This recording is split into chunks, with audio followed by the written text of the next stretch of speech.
We're talking all sorts of sports. Break it down in the lounge, of course. Whether it goes down on the pitch or in the park or on the diamond or on the courts. We're talking all sorts of sports. Break it down in the lounge, of course. Whether it goes down on the pitch or in the park or on the diamond or in the courts. It's the OddCast Sports Lounge. It's the OddCast Sports Lounge. It's the OddCast Sports Lounge. It's the OddCast Sports Lounge. Hello.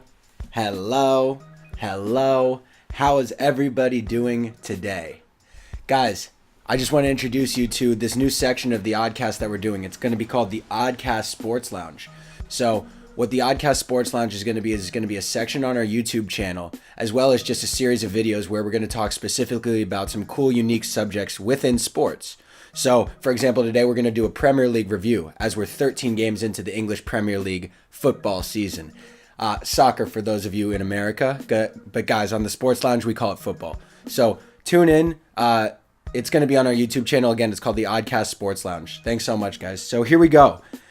We're 13 games into the Premier League season so far, and we're just going to go through and talk about the rankings of the teams in terms of points and some brief observations on those teams now and going forward for what they need to do to compete for a title in the Premier League. So first, obviously, we have Man City. Man City's on 35 points. They're looking dominant as always. Their goal difference is insane. It's 35, which means that they've scored 35 more goals than their opponents have. So that's pretty wild. Sergio Aguero looks great. Raheem Sterling looks great. They're playing without Kevin De Bruyne, which is pretty phenomenal. The midfield maestro, the admiral of the Etihad, and they're really just making Pep Guardiola's style look like it's really good in the Premier League. That short passing, quick passing, no more than 2 seconds on the ball, and they're honestly playing phenomenal football. The question for them is, can they maintain their scoring dominance? With the additions of Laporte on the back line, they've been really solid. Again, Man City's the one to catch. Hopefully Liverpool can catch them, which brings us to our next team, Liverpool FC. And as you can see, I'm wearing a Liverpool jersey. I said I wouldn't wear it because I wanted to seem unbiased. So you know what? It's fine. I'll take it up. Oh, well. Okay, fine. I'm trying to be unbiased here. Uh-oh. Okay. Oh. This is getting heavy. This doesn't count. It's only their training jersey, okay? One more. Come on. The Gerrard. Fuck it. I'm a diehard Liverpool fan. I might as well show it. So, Liverpool on 33 points in second place. They're coming off a 3-0 win against Watford on the weekend. So, the thing for me is Liverpool is playing at a pretty high level, but the Watford game is another example of them creating a lot of opportunities and not really scoring as many as they should, in my opinion. That might be greedy. That might be just because I'm a Liverpool fan. However, I think it's a real issue. They also lost 2-1 to PSG in the Champions League, but we're talking Premier League. Can they keep up with City is the big issue. And if they don't start scoring goals at a high rate, as many chances as they create at least, then I don't know if they can keep up with City because they're going to lose those 1-0 games eventually. Alisson is a great addition, the Brazilian keeper. Virgil van Dijk, of course, mastering that defense at the back has been awesome.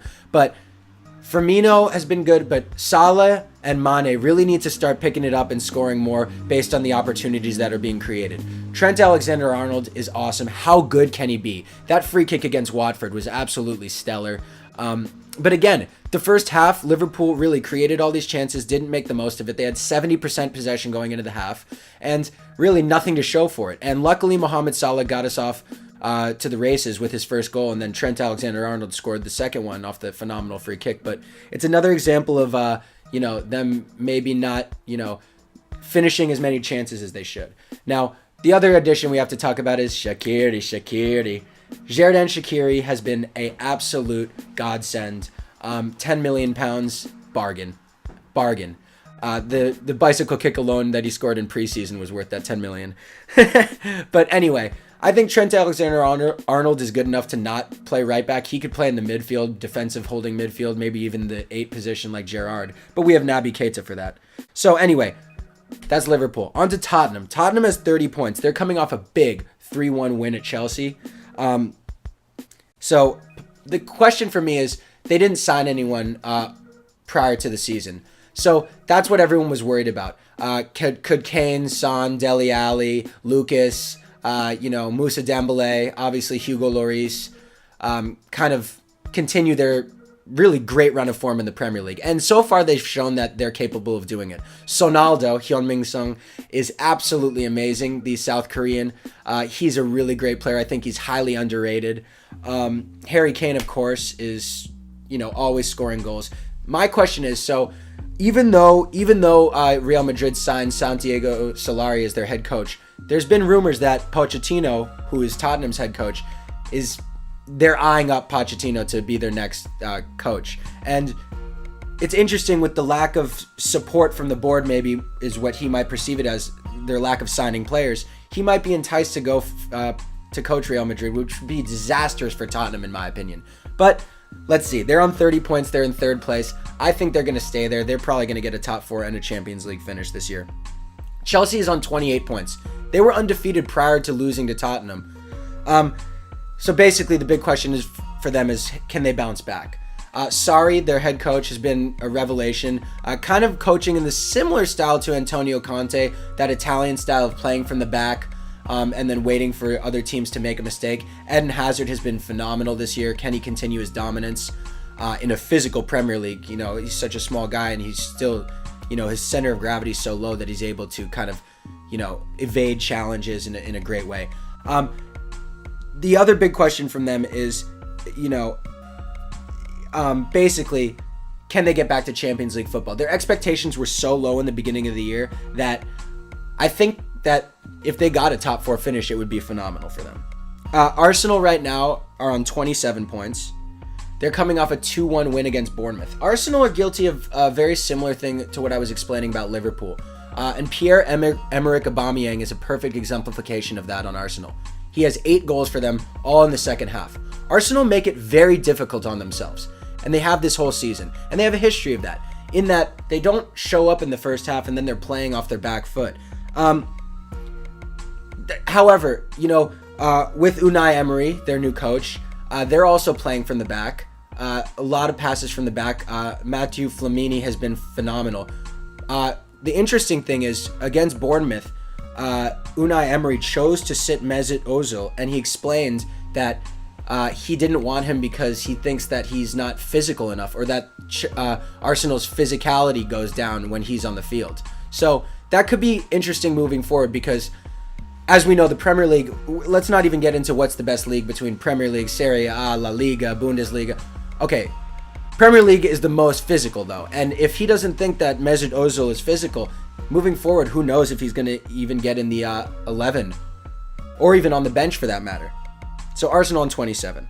Everton is on 22. So this is where we get a bit of the drop off from the top 5 to 27 to 22 points. Everton's coming off a great 1-0 win against Cardiff. Marco Silva's team is really having a good run of form with Gomez and Richarlison. Richarlison is one to watch for, the young Brazilian.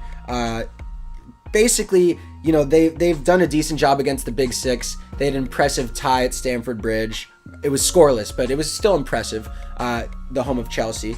Can they challenge Man U for a top 6 spot? And right now they are, frankly. So that brings us to Man U at 21 points. Man United are on 21 points. They're coming off a 0-0 draw against Crystal Palace. And they just won, let's admit they did win in the Champions League 1-0 against the Swiss side Young Boys. But it was on a last-minute header by Fellaini. Back to the Premier League. The issue for me with Man U is that their goal difference, as I was explaining earlier about Man City having 35 plus, Man United's is -1, which means that if you add up all the goals that they've scored and all the goals that have been scored against them, they're being outscored by 1 goal. Now that's a big issue for a great team, and I think it illustrates the fact that they actually are lacking in defense. It's not just Mourinho complaining about nothing. But that brings us to our main point. Jose Mourinho. Now I have to take a side on this. I believe they should sack him. I think for the sole reason of the fact that he's treating the players like absolute garbage in the media. Now, if you, a little caveat to a show recommendation, All or Nothing on Amazon Prime Video. All or Nothing Man City. It's an inside look on Man City, kind of like Hard Knocks, except it's the whole season being covered of their title-winning season last year, their march to the title. It's really good, and it shows Pep Guardiola talking to his players, and he says something very important that I want to compare to Jose Mourinho. He says that he will never bash his players in the media, but in the locker room, when it's face-to-face, he will tell them what they did wrong, he will tell them how to improve, and he will criticize them for what he feels they need to be criticized for. But he will not do it in public. He will always have his players back in public. Mourinho seems to be the opposite. Mourinho seems to be, when Man United wins, he takes all the credit. When Man United loses, it's all the players' fault. And look, that's not what a head coach should do. I believe that a head coach in soccer is basically a figurehead for the blame. I mean, soccer is such a fluid sport. It's not like basketball where you can call plays, in and out of timeouts, inbound plays, where you see a great coach. It's not like football where you have coordinators calling plays on all sides, head coaches calling plays. It's fluid. There's 45 minutes of straight play. Now, the coach can implement his style, of course. That's totally correct. But let's be honest. The players are the main influence on the outcome of the match. And that has to be said. Now, Jose Mourinho bashing Paul Pogba, saying he'll never be captain of the team, is a horrible, horrible tactic. That's terrible. Paul Pogba is undisputably one of the best midfielders in the world right now. Raw talent, football IQ, physical prowess, just pure skill on the ball and with his shooting and off the ball. He's great. Why would you say that you'll never captain one of my teams again? That's terrible to say to a player, especially one who's a leader of the team, or should be, frankly. Now, you might argue with me, Jose Mourinho had great sides at Inter, he had great sides at Chelsea, and he won the leagues there. But look, he's being a dick, frankly. And yes, you can get a lot out of your players by being a dick sometimes, being a hard-nosed coach. Joe Torre was a hard-nosed coach, the legendary Yankees coach. But at some point, there has to be some give and take, and different players react to different things differently. You have to treat players differently. Some players demand respect. Some players like being pushed around. All right? So, all in all, I have to say that they need to sign defenders. He is right about that, Mourinho, but he also needs to get the sack. He's not getting out of those players what he should be because of his treatment of them, frankly. It's just honest opinion. I think it's fact, but hey, that's my opinion. Let me know if you disagree in the comments below. Seriously, let me know if I'm crazy, but Mourinho should be sacked. The other thing to look out for Man United is, do they sign Marko Arnautovic? And we're going to talk about that more below. Also Man U's rumored to be going after Toby Alderweireld from Tottenham in the January transfer window. So he's a center back. Let's see if he gets any play at Man United. Bournemouth is next. They're on 20 points. This is a really cool story because Bournemouth is great. Excuse me. They're coming off a 1-2 loss to Arsenal, as I said above. Tough loss.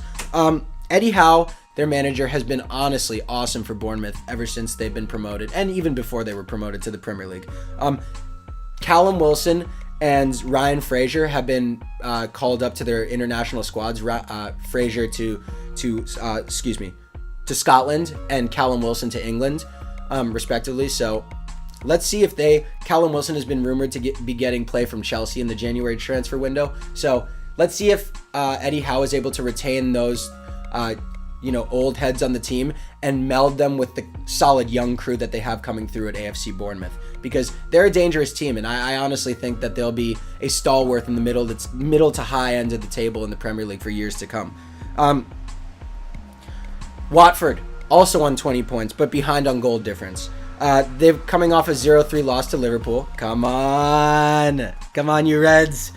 Anyway, can they regain their early season form? They won 4 straight to begin the season, which was really awesome to see. Though through their last 8, they've only gotten 2 wins. But that did include a impressive performance at the Molineux in Wolverhampton. The Hornets outfit are set to be bolstered by the news of a 3-year contract for their manager, Javi Garcia, which obviously shows that they're intent on keeping the talent, retaining the talent. I think Troy Deeney needs to play better. He's one of my favorite strikers in the league. I just need to see his work rate is great. I just would love to see more, actual goals and assists out of him. So that's Watford. Leicester is on 18 points. They're coming off a 1-1 draw versus Brighton and a penalty win against Southampton in the Carabao Cup. But onto the Premier League. James Maddison, who they signed from Norwich prior to the season, has been phenomenal. He has contributed to 5 goals, scoring 3 and assisting another 2. The Foxes' problem has been kind of similar to Liverpool's in a way, but they just haven't gotten the results that Liverpool have. So they've been impressive, but they haven't gotten a lot to show for it in goals. The other thing that happened with Leicester is Harry Maguire signed a new contract, which shows the club's intent on retaining top talent, rather than Harry Maguire was speculated to be possibly signed by Man United in the offseason or in the January transfer window. So this shows they have intent to retain talent. Let's talk about the Wolves. The Wolves are coming off a 0-2 loss to Huddersfield. It was a tough loss. Nuno Espirito Santo, who's their manager, really enjoyed a great start to the season. They won 4 straight at home at the Molineux. And that's just something we have to discuss because they're newly promoted to the Premier League.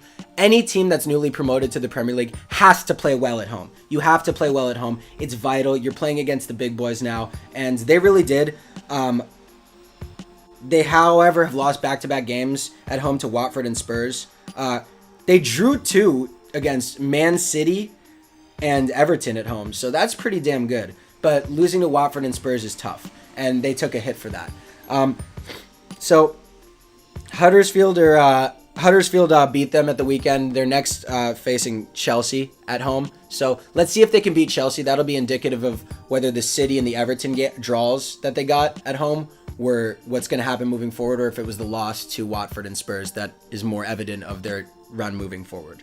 So that's the Wolves. Let's talk Brighton. Brighton are coming off a 1-1 draw against Leicester. All right. So Brighton's a really interesting team as well. Chris Hutton basically is speculated to be, he's at odds on 40-1 to sign for the Republic of Ireland as their new manager, which kind of has the team in not turmoil, but it's a seesaw mode. So I believe Chris Hutton really has to kind of declare his loyalty to the team or just leave. Having a manager in the wings is not always the best.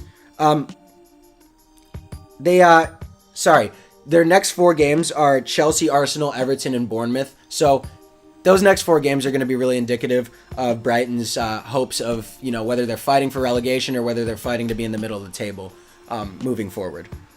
So Brighton on 15 points. Let's talk Newcastle. This is a really interesting one. Newcastle is kind of a tale of 2 teams almost in one season.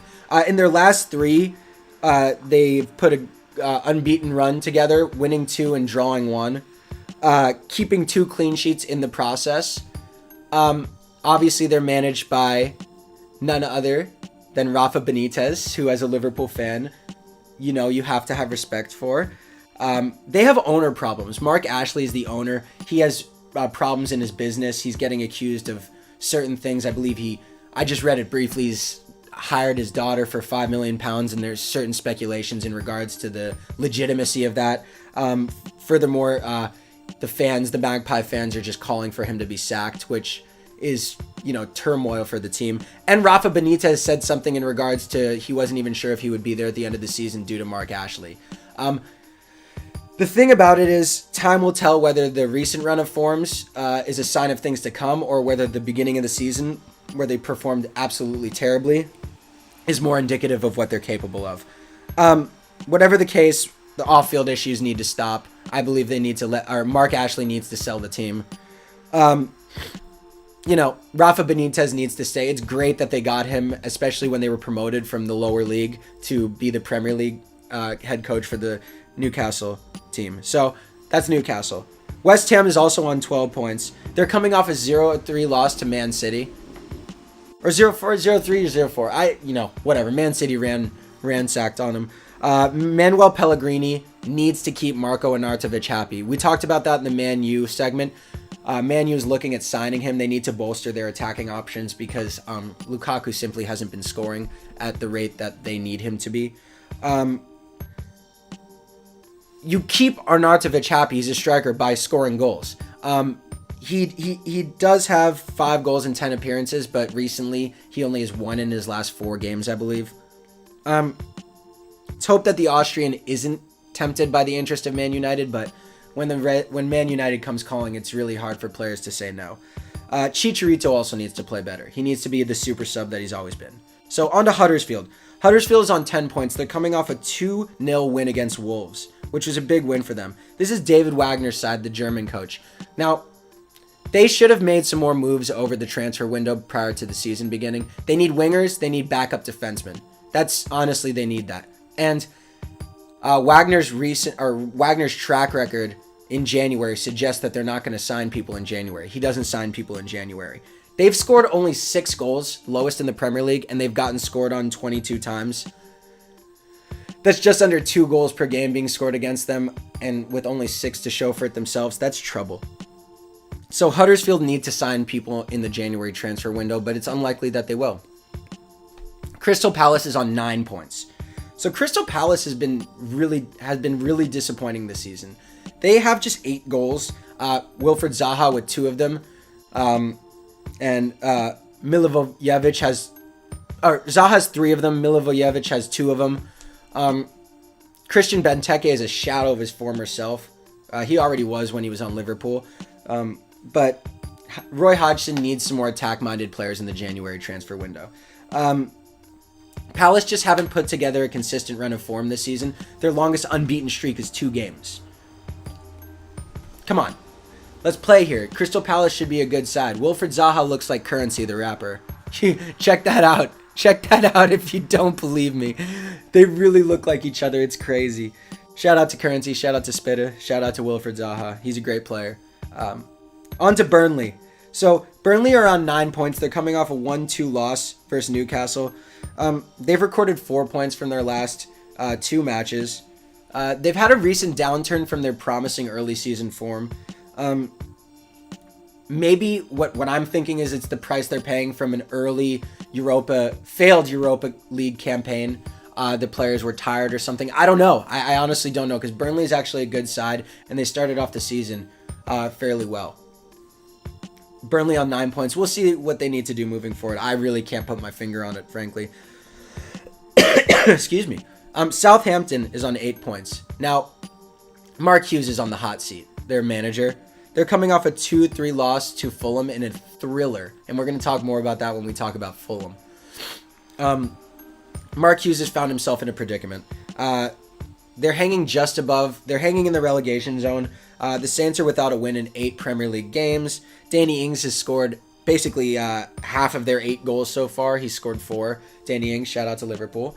But they need more attacking options. I mean, it's simple. The thing is, you got to remember last season, Hughes barely escaped relegation by the skin of his teeth, and he was almost sacked last season. I think Mark Hughes is the next Premier League manager to get sacked, frankly. I don't know if that's going to solve their problems, because I don't know if it's the system. I don't think it is. I think they need more talent. Southampton have often been a very talented team, but they get mined by teams like Liverpool. I'll admit to it. Liverhampton, we were called for a season. Virgil van Dijk, Adam Lallana, to name a few.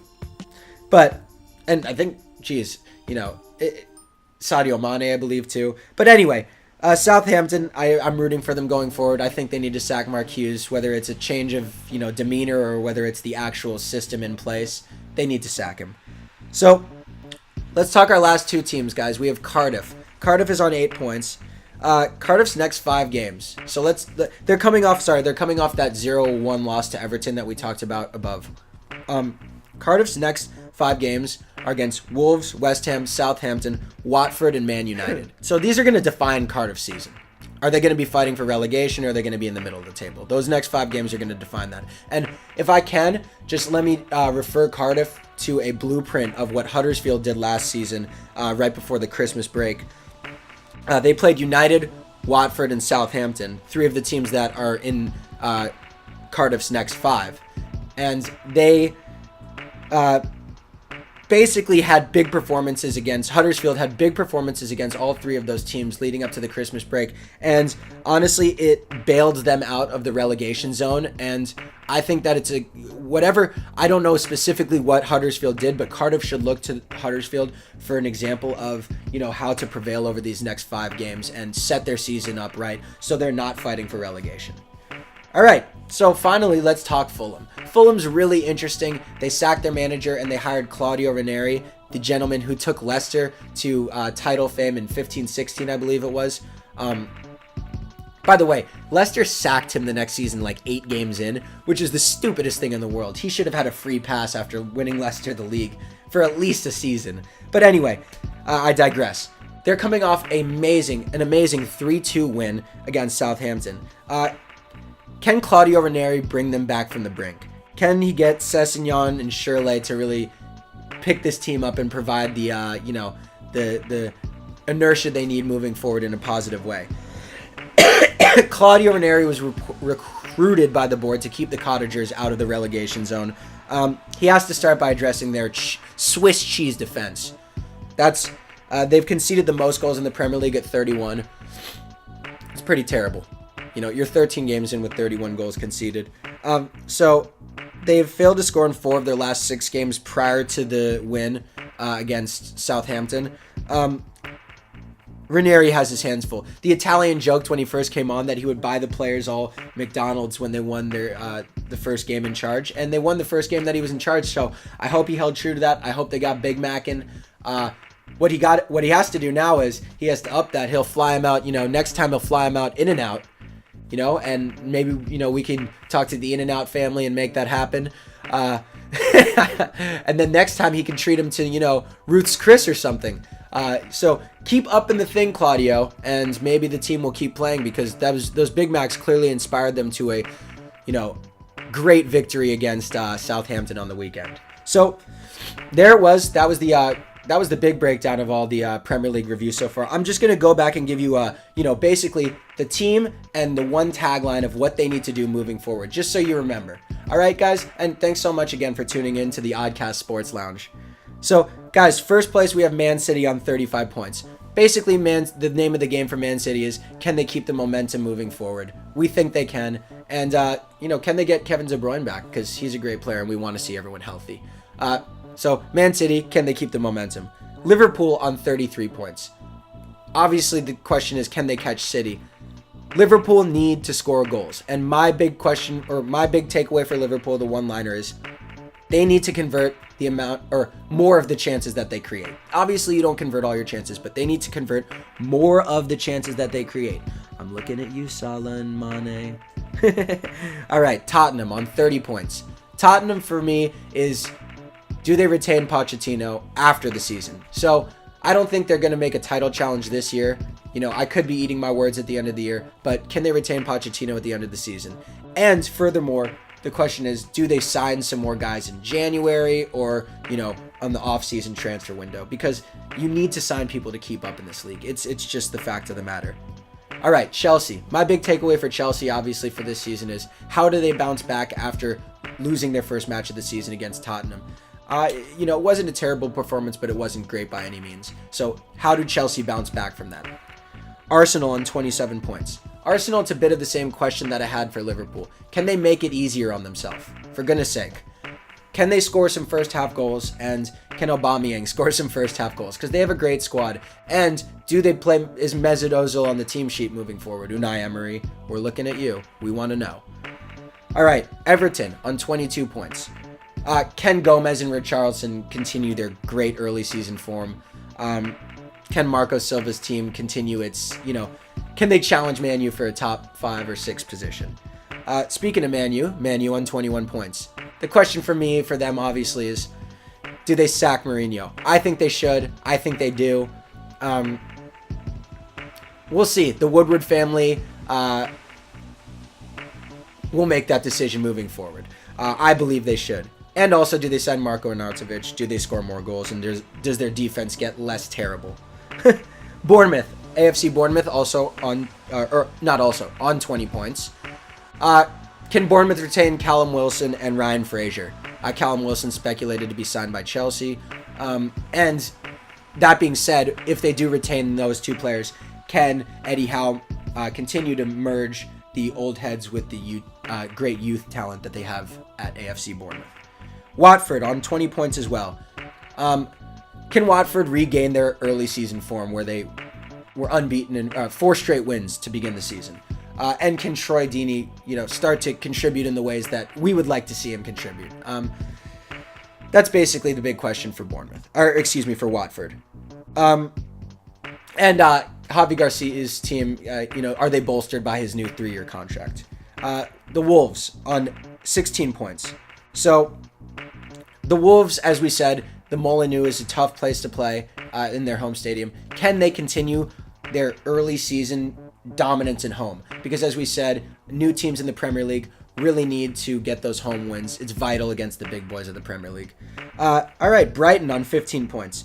The big question for Brighton, of course, is does their manager Chris Hutton take the Republic of Ireland job?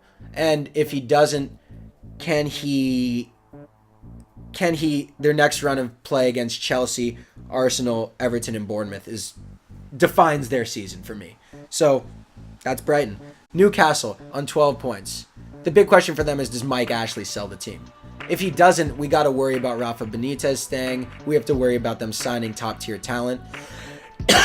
Excuse me. And basically, that's the big issue. And furthermore, as we discussed in the Newcastle section, was their last 3 games where they played phenomenally indicative of what they're capable of, or was it the beginning 10 games of the season where they played absolute crap? Let's be honest. West Ham on 12 points. So Manuel Pellegrini needs to keep Marko Arnautovic happy. That's what we need if we're West Ham fans. Furthermore, he just needs to score more goals. And Chicharito needs to play big. So do they keep Arnautovic? That's what we're going to be looking for with West Ham. All right, so let's talk Huddersfield on 10 points. Huddersfield, as we said, 6 goals scored, 22 goals scored against. They simply need to score more goals. I know that sounds like a simple fix, but they're the least in the Premier League. 6 goals over 13 games is absolutely abysmal, and I think we can all agree to that. Crystal Palace on 9 points. For me, the big issue also for Crystal Palace, having just scored 8 goals this season, is can they get Wilfried Zaha some help on the attacking end? And I'm not talking about Christian Benteke just basically standing around and waiting for service into the box. I want Christian Benteke from when he was on Aston Villa, running, 45 yards and then scoring an amazing goal against Liverpool. I don't want him to score against Liverpool. Let's clarify that. But he did it when he was on Aston Villa. He was an absolute nightmare. Crystal Palace need attacking help. Burnley on 9 points. So can Burnley retain their early season form? Similar to Watford, they played great in the beginning of the season, then they've fallen off. We think it's because of the Europa League, the dedication to the Europa League early in their 2018-19 campaign. So, on from Burnley, we go to Southampton on 8 points. Southampton, the big question is Mark Hughes fired? Is he sacked as their manager? We think he needs to be. We also think that they need to sign more players. They're simply not cutting it, and they're not retaining a lot of talent, as we said with Leicester, retaining Harry Maguire and not getting rid of him. They did get rid of Riyad Mahrez, but I think the price tag was too high. Anyway, so that's Southampton. Let's talk Cardiff. Cardiff is also on 8 points. Cardiff's next 5 games: Wolves, West Ham, Southampton, Watford, and Man United. We said that they needed to look to Huddersfield from last year to figure out whatever the hell Huddersfield did against Southampton, Watford, and United right before Christmas that saved them from the relegation zone for the rest of the season. We think Cardiff needs to look at that blueprint. And finally, let's finish off with Fulham. So Fulham, as we said, the big thing is, does Claudio Ranieri entice the players with something better than McDonald's this week?